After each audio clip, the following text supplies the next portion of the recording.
जय जय सीताराम, जय हनुमान। नमस्कार दोस्तों, आज मैं मेरी इस वीडियो के माध्यम से आपको कार्तिक मास की कथा और संपूर्ण महात्म्य बताने जा रही हूँ। वीडियो को पूरा लास्ट तक देखें। इस कथा को सुनने मात्र से ही आपकी सारी मनोकामना पूरी हो जाएंगी। लेकिन मेरे प्यारे दोस्तों, आगे बढ़ने से पहले आपसे एक छोटा सा निवेदन है कि अगर आप मेरे चैनल पर नए हैं तो मेरे चैनल को सब्सक्राइब जरूर कर लीजिएगा। संपूर्ण कार्तिक पुराण कथा और महात्म्य। एक बार ब्रह्मा जी ने नारद जी को कार्तिक मास के विषय में बताते हुए कहा कि कार्तिक माह भगवान विष्णु को सदैव ही प्रिय है। इस मास में भगवान विष्णु जी का ध्यान करते हुए कोई भी पुण्य कार्य किया जाए उसका फल अवश्य मिलता है। सभी योनियों में से मनुष्य योनि को सर्वश्रेष्ठ तथा दुर्लभ कहा गया है। अतः प्रत्येक मनुष्य को कार्तिक महीने में पुण्य कर्म करने चाहिए, क्योंकि इस महीने में सभी देवतागण मनुष्य के समीप हो जाते हैं। इस माह में देवता मनुष्य द्वारा किए हुए स्नान, व्रत, वस्त्र, भोजन, चांदी, स्वर्ण, भूमि आदि दिए गए दान को विधि पूर्वक ग्रहण करते हैं। इन सभी में से अन्नदान, जो कि सभी पापों को नाश करता है, का अधिक महत्व है। कार्तिक के महीने में मनुष्य जिस किसी मनोकामना से दान अधिक करता है उसे वह अक्षय रूप में प्राप्त होता है। यदि कोई मनुष्य दान देने में असमर्थ हो, उसे कार्तिक महीने में प्रतिदिन भगवान के नामों का स्मरण करना चाहिए तथा गंगा जी में स्नान करते हुए कार्तिक माह की कथा पढ़नी चाहिए। ऐसा करने से भी मनुष्य पुण्य का भागी बनता है।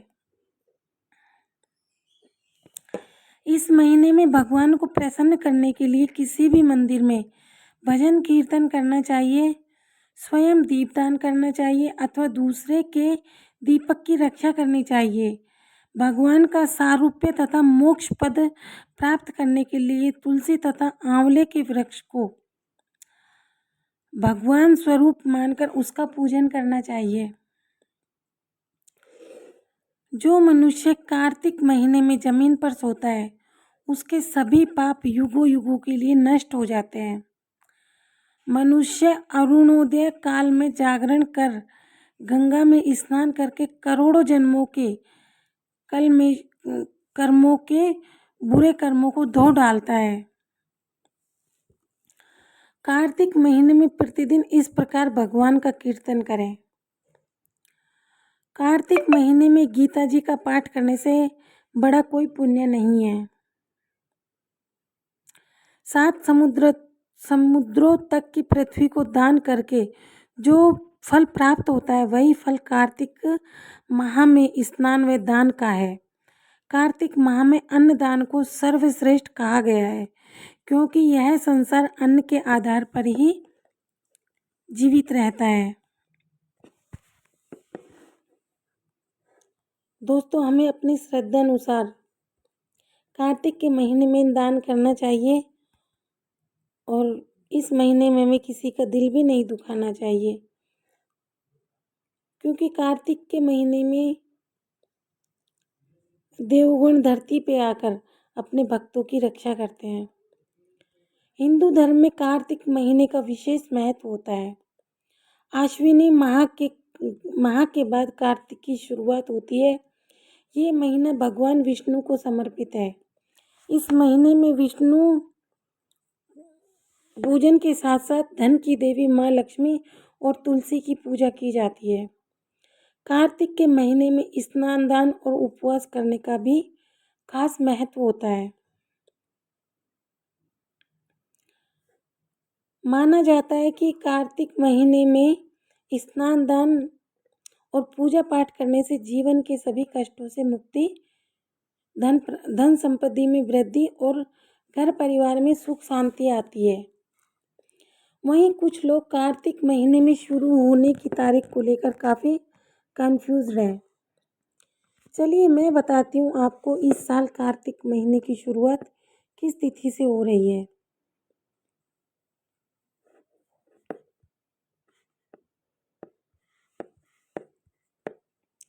इस तिथि से शुरू होगा कार्तिक महीना। जैसा कि अश्विन महीने के बाद कार्तिक की शुरुआत होती है, ऐसे ही इस साल कार्तिक महीना 29 अक्टूबर 2023 से शुरू हो रहा है, जिसका समापन कार्तिक पूर्णिमा के दिन यानी 27 नवंबर 2023 को होगा।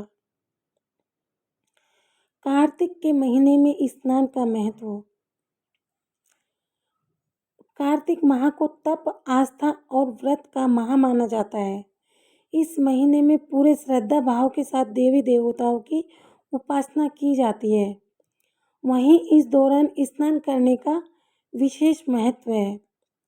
मान्यता है कि कार्तिक के पूरे महीने सूर्योदय से पहले उठकर नदी या तालाब में स्नान करने और दान करने से वैकुंठ लोक की प्राप्ति होती है।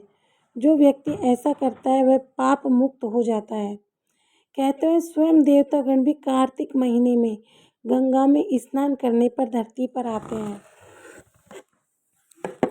अगर आप भी चाहते हैं कि आपकी सारी मनोकामना पूरी हो जाए, तो आपको भी कार्तिक महीने में सूर्योदय से पहले उठकर स्नान करना चाहिए और भगवान विष्णु की पूजा करनी चाहिए, जिससे कि आपकी सारी मनोकामना भगवान विष्णु की पूजा से पूर्ण हो जाए। भगवान विष्णु के साथ साथ देवी लक्ष्मी की भी पूजा करनी चाहिए। कार्तिक मास में दीपदान का महत्व। कार्तिक मास में दीप दान करने से स्त्रियां पुरुषों द्वारा जन्म लेने से लेकर अब तक अर्जित पाप कर्म नष्ट हो जाते हैं। इस विषय में एक प्राचीन कथा बहुत ही महत्वपूर्ण है। प्राचीन काल में द्रविड़ देश में बुद्ध नामक एक ब्राह्मण निवास करता था। उसकी स्त्री बहुत ही दुष्ट और दुराचारी थी। उसके संग दोष से पति की आयु क्षीण होकर वह मृत्यु को प्राप्त हो गया।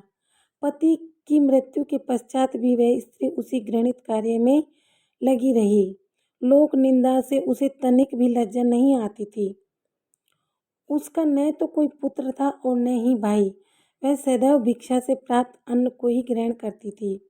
वह अपने हाथ से बनाए हुए शुद्ध भोजन को भी न खाकर मांग कर लाए गए बासी भोजन को ही करती थी। वह तीर्थ यात्रा से भी सदा दूर रहती थी और न ही कभी उसने मंदिर आदि में जाकर कथा प्रवचन ही सुना। एक दिन कुत्स नामक एक विद्वान ब्राह्मण करता हुआ वहां आया। उस ब्राह्मण को निंदित कार्यों में लिप्त देखकर उसने पूछा, ओ मूर्ख स्त्री, तू मेरी बात ध्यान पूर्वक सुन। यह शरीर पानी के बुलबुले की भांति है। एक दिन इसका नष्ट होना निश्चित है। यदि तू इस अनित्य शरीर को नित्य मानती है, तो अपने मन में बैठे इस मोह का तू विचार पूर्वक त्याग कर दे।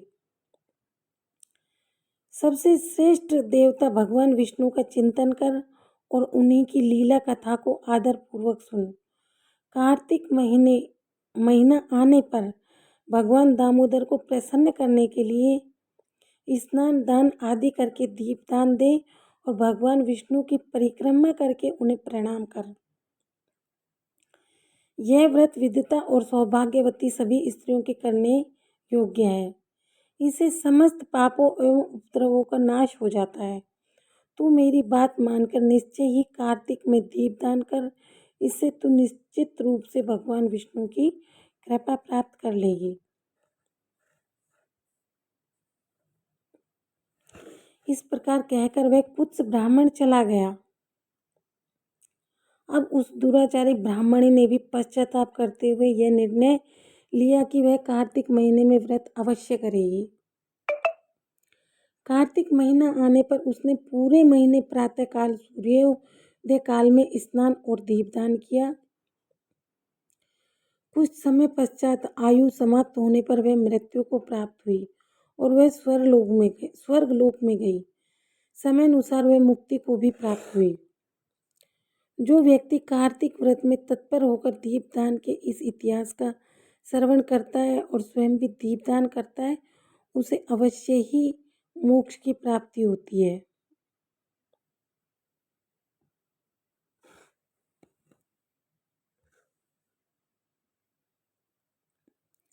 तो दोस्तों, अगर आप भी कार्तिक मास में आप पुण्य कर्म पाना चाहते हैं